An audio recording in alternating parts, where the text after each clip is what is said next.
All right, so if you saw my tool haul, most recent, that actually had this Matco brake bleeder in there. I did say I was gonna get a snap-on, or I had a snap-on inbound. So what it basically is this kit right here. Well, it's not a full kit. It's a eBay used, purchased. It did not come with any of the adapters. So has like 6 different adapters for your brake bleed or your brake reservoir, and then you have the catch can right here with the basically this being this, except this is a smaller one. The what I want to call the Chinesium one, that your oil fluid gets trapped into, and then you obviously connect this to the brake nipple.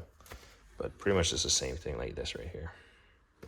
So what I'm not sure about, and like I was thinking about it, I do have this already in, but the ones I have are like vacuum. So I'm wondering if I can still use it because it has a vacuum on it, or it has a vacuum like built, a mechanism built in there to vacuum. I wonder if I can still use it to just bleed, like pressure bleeds. Like this is a pressure bleeder. So basically, this goes on here.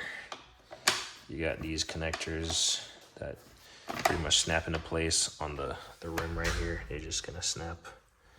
And I haven't done it since I got it, but I'm pretty sure you just push down. It doesn't really have much of a actually, yeah, I gotta screw it down first to make sure it can grip. But anyway,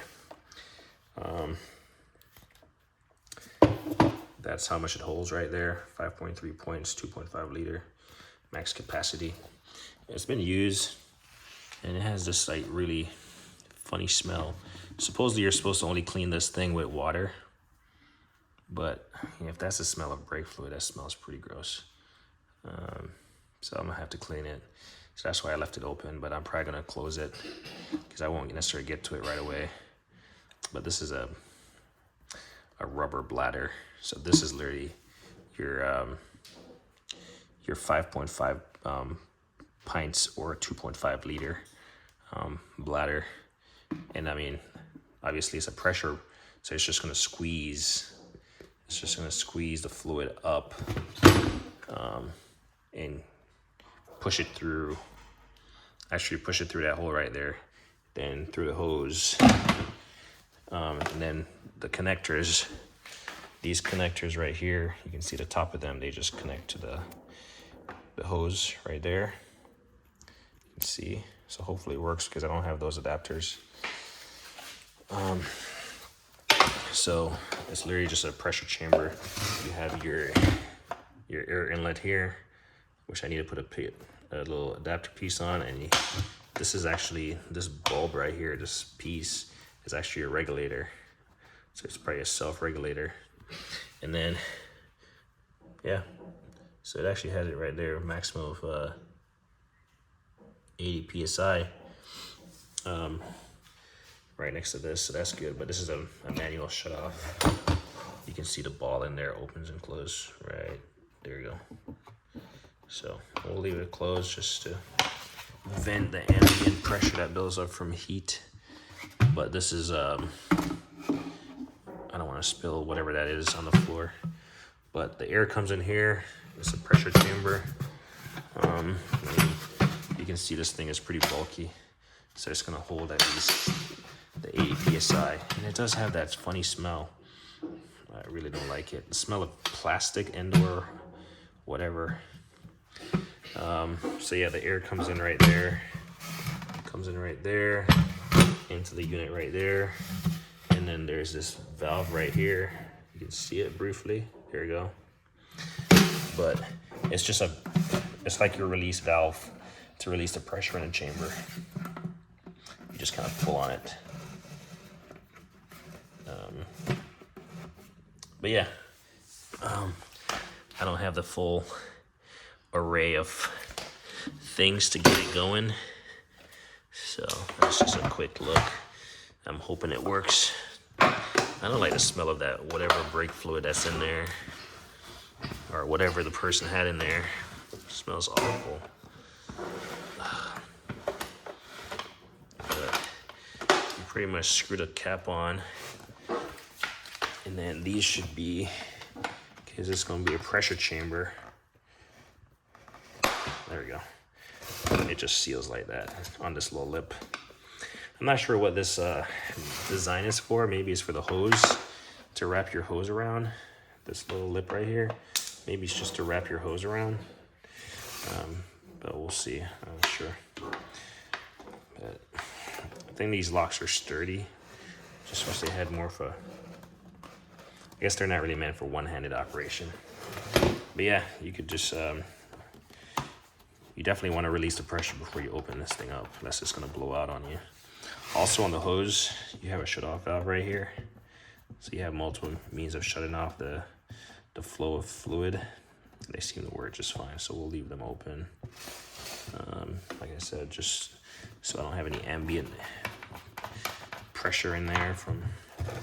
But yeah, this is where you probably use a funnel to fill it up. But yeah, I looked at the adapter pieces. Probably just gonna buy the kit, as in the adapter piece kit. And just because I'm not certain, because this is a vacuum bleeder, so this you can, use your foot to pump the brakes, or well, typically when I'm vacuum bleeding, I use my foot to pump the brakes, while this is actually vacuuming, using vacuum pressure to suck the fluid out. But I'll probably just end up buying, I think each of these are like $40. I think this is $40, and each of these caps are like $40, and then the actual case that this stuff comes in is like $40. So I think when it's all said and done, I might come out under the actual asking price for this entire kit as is, but we'll see. So there's that. All right, last thing I want to show is, I forgot the name of the viewer. I was gonna look. I'm sorry while I set this tripod up, but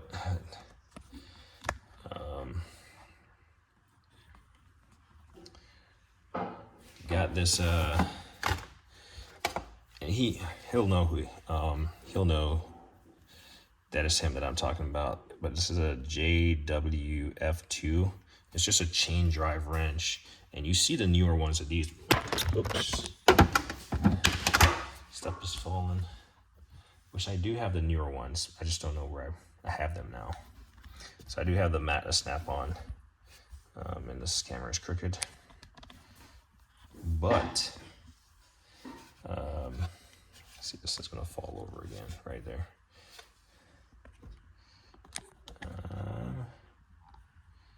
I do have the mat snap-on. I do have the 1/2 inch, the 3/8, and the 1/4. So I came across this in my search for those ones, the newer ones actually, and then I saw this and I bought it, and I was really impressed by the weight of this thing. This is a 3/8 drive, and it's a chain drive wrench. So basically, you put your socket on there, and you put your appropriate size, whatever, 3/8, and then you can look. See if I can get it all in the frame. It just turns. So you see the ball turning on this end right here. There you go. So that's how that works. And then this, you can put it on. You put it on either side. Wherever you want it to fit, and it will do the same thing. The anvil is only on one side. So that's the part number. USA. It says patent. And then BluePoint USA patent on this side. And you got these like rivet nuts or whatever. So this thing is sealed. But so I had that, and the viewer commented that he's been looking for one forever, and in my eBay cart I have stuff just like sitting in my save history, and sometimes it will notify that I have something that popped up, and other times I'll just click through because I find that it doesn't necessarily, based on how you have it saved, it might not identify. Depends on how the seller has it like labeled. It might not have all those keywords in there, or for whatever reason it might not pop up. But I came across this one, and it's a 1/2 inch. And when I saw this, I thought about the viewer subscriber, and had it been a 3/8, because he said it's a rare thing, and I even looked it up, and there was like a forum, and everyone was like, "How do you get these?" They've been, I guess, discontinued. But if it was a 3/8, I was gonna send a person a link. If not, buy it and like, you know, provide it to the person. That's kind of how I felt at the moment. Because I don't know who else is looking for these, but this is a 1/2 inch version, and this is a JWS3. It says USA patent, and it has the same thing, BluePoint, USA patent. Like I said, this is a 1/2 inch drive. Try to keep it in frame here. 1/2 inch drive. Insert it, and you see if you look at the ball, you can tell it's turning. This one has a little bit more drag on it, but the thing is steel, so there's no way to grease it. It's not mechanical drag, much more like frictional, I don't know, like a lube type drag. Needs to be like lubed or something, greased up. But nonetheless, it's a 1/2 inch drive, so I'd rather have a little bit of drag on it than having it loose and freewheeling. And like I said, you can take this bad boy off and put it on this side. It's so heavy, it creates this little angle right here, and like I had to get it all aligned to remove this, because if you try to remove it, it's just not gonna come out because it's so heavy. So yeah, this is amazing. And here's the amazing piece. I found what I believe is the 1/4 inch version of this. So won't have a tool haul for the next couple of weeks, but once that stuff gets in, it would be nice to showcase all 3 of them. The next one says it's a 3/8 to a 1/4 inch. So I'm wondering if they don't just make a 1/4 inch to a 1/4 inch. It's like a 3/8 to a 1/4 inch anvil. So we'll see if that comes out, or if it's as intended. But yeah, super excited to try this pressure bleed. Hopefully it's functional. Actually, I want to test it before I have it too long, and past the return period, in case this has some flaw that was not identified by the seller, because it does happen. So people just won't tell it all, and then you realize that it's not working. Like I was looking at the hose right here. You can't really see it. I was looking at the hose right here, and you can see right here. It's obviously been bent that direction, so this is not a quick release. I wish it was a quick release, because then I would just take it off, and then you wouldn't have this, permanent kink in the hose, and potentially this thing like breaking right here. So that's the only thing that I saw. And like I said, that's the part number. But if you wanted, you'd have to look up the kit. I've heard that pressure bleeding, as in this, forces the fluid. Like you would vacuum out the dirty reservoir, top it off with new fluid, then connect this to the system, and then force that fluid to go through. I heard that's better than doing a vacuum bleed, but I'm not sure.